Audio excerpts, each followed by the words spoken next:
Monday afternoon தலையில் oil வச்சு ரொம்ப நாள் ஆன மாதிரி இருந்துச்சு. அதுவும் நான் இங்கே வந்ததுலேருந்து பெருசாக ஆயில் வைக்கிறதே இல்லை.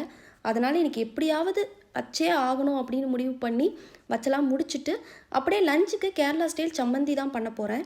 இதுக்கு ஒரு கடாயில் கொஞ்சம் ஆயில் ஊற்றிட்டு காஞ்ச மிளகாய், பூண்டு, இஞ்சி, சின்ன வெங்காயம், துருவன தேங்காய் இது எல்லாமே போட்டு கொஞ்சம் வதக்கிட்டு அதை நம்ம அப்படியே ஆற வச்சு மிக்ஸி ஜாருக்கு மாற்றிட்டு அது கூட லெமன் சைஸ்க்கு புளி ஆட் பண்ணி கொத்தமல்லி, கருவேப்பிலை, உப்பு, பெருங்காயம் இதெல்லாமே ஆட் பண்ணி தண்ணி ஊற்றாமல் அரைச்சி எடுத்துக்கணும்.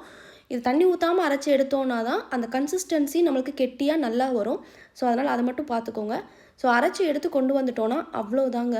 ஸோ இதை நம்ம இட்லி, தோசை, சாதம் எல்லாத்துக்கூடயும் வச்சு சாப்பிட்லாம். டேஸ்ட் சூப்பராக இருக்கும். கண்டிப்பாக நீங்களும் ட்ரை பண்ணி பாருங்கள்.